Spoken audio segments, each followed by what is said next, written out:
Welcome back to Cure for the Common Game. Today we're going to be talking about everybody's favorite 9 lines of text cat artificer, Nazahn, with his own special blade.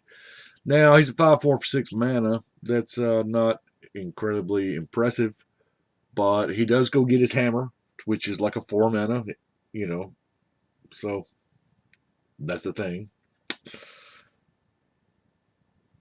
So are you getting like the 5/4 for 2 mana? If we're cool with paying 4 for the equipment,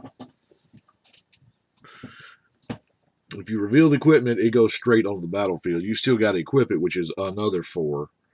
But you can get any other, just in case you've already drawn his hammer. Oh, and he's a blacksmith, and he has a hammer. I wonder if he can row a boat well. Anyway, song for another day. Um, this is his hammer.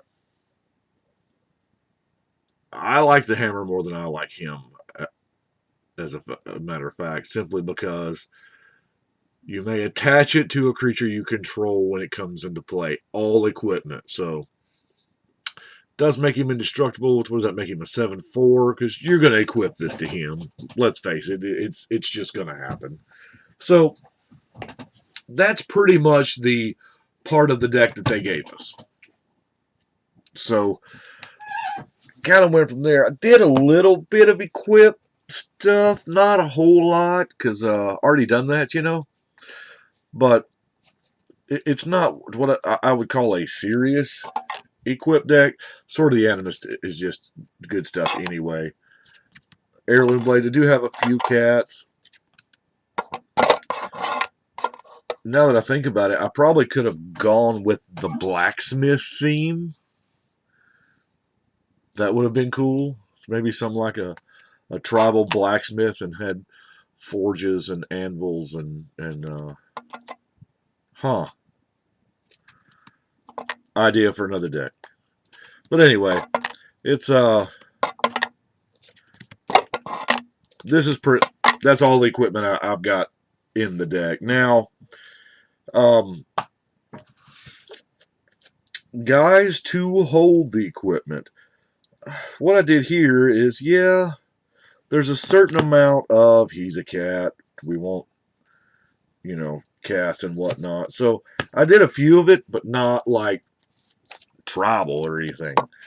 Got the swordsmith because, he works with equipment, as does the Shikari, Raksha, Kimba, Ambusher. I think, and Fleece Mane Lion because, hexproof, indestructible. What is that? 4/4s? Pretty good to carry equipment with. I believe that's it for the actual cats. Yeah.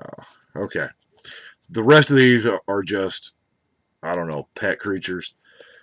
The Knight of the White Orchid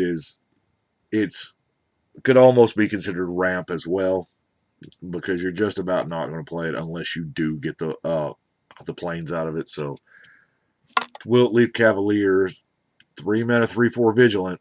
I mean, it's not great, but it's also not horrible. Protection from most things in EDH.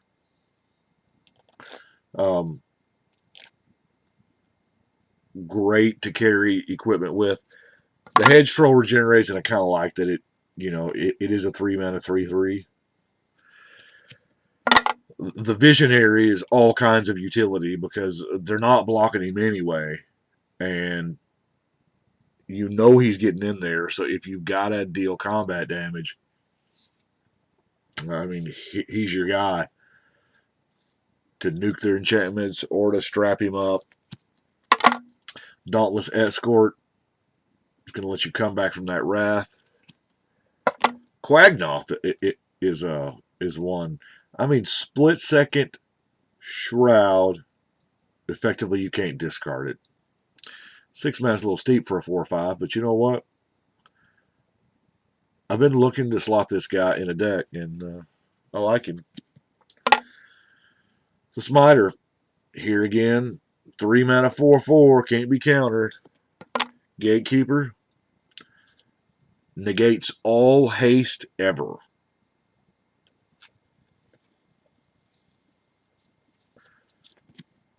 Great Sable Stag. Anything that has protection from 2 colors, I just feel like is strong, and it can't be countered. I like it. Oran Viper.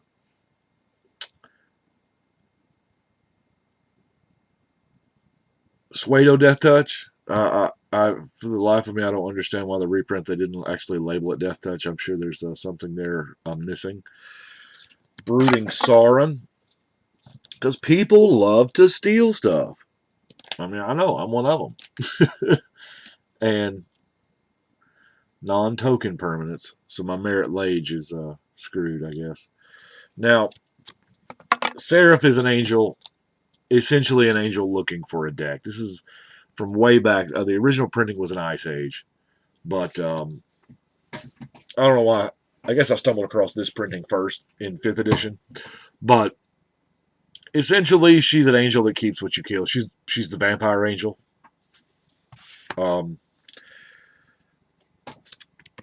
Blazing Archon is kind of your giant bubble, if you will. And then I have some cheap flyers. The Yavimaya Nats. Now, if this was a black card, it costs 1 black and be called Will-O-Wisp. But it's green, so it costs 3. Anyway, 0/1 flyer to generate. Damn good blocker. You can strap it up. Bayou Dragonfly is a little better because it does have the Swamp Walk, and Swamp Walk is probably the easiest walk to get because everybody loves playing with Urborg, you know. So, and your favorite and mine, oh, he won't even go in the box. Scrib Sprites. 1 mana, 1/1 flyer in green. That's what I'm talking about. That's a beautiful thing. Now, what else do we have here? We have... Oh, here, let's go through our ramp. The Finhorn, Farhaven, Llanowar, of course, Manadorks to ramp. Then we have the Cultivate, Pilgrimage, Farseek, and then into our artifacts of the Celestina variety. The 4 of those. And just in case, playing that Fractured Power Stone because, you know, it's a thing. It's also a 2 mana. And it ups you 1. You're +1 out of it. So if you can live the dream and go turn 1, turn 2, turn 4, that's the whole idea behind the 2 mana. Now, let's see. The Reclamation's going to get us there. It exiles artifacts and enchantments or basic land cycles. There's like no better card for the deck, you know. So it's the disenchant, naturalize.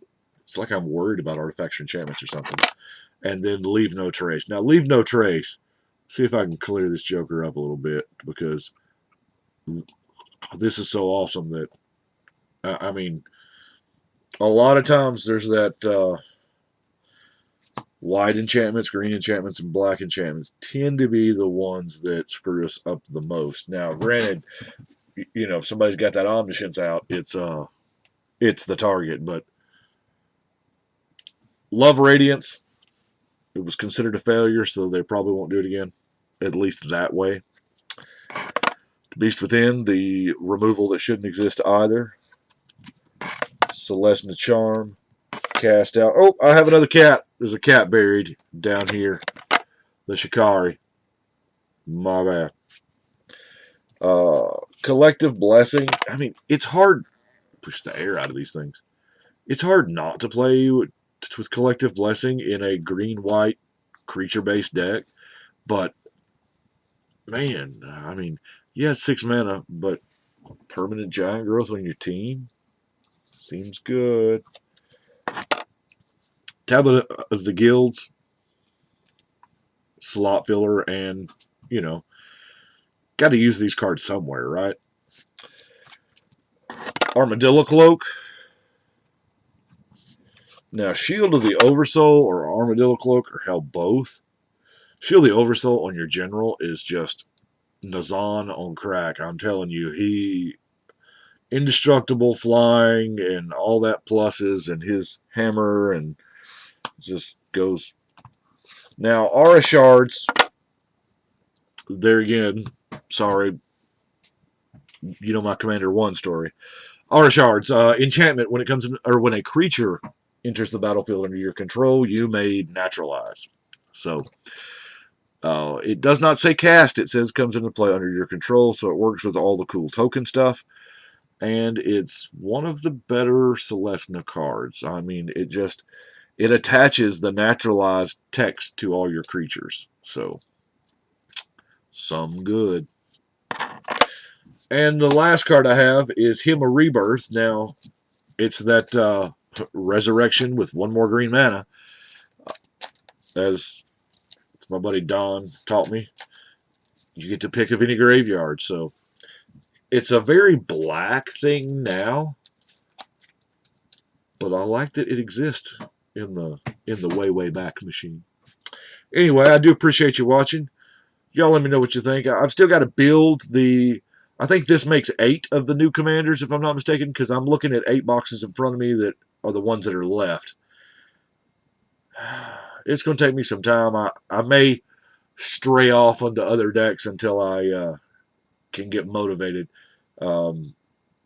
Ixalan's looking good. Hey, we're going to find out all about this Iconic Masters this weekend, so that's pretty sweet. Who knows? Maybe we'll get Manager in. Anyway, I appreciate it. But right now, we're going to shuffle and cut.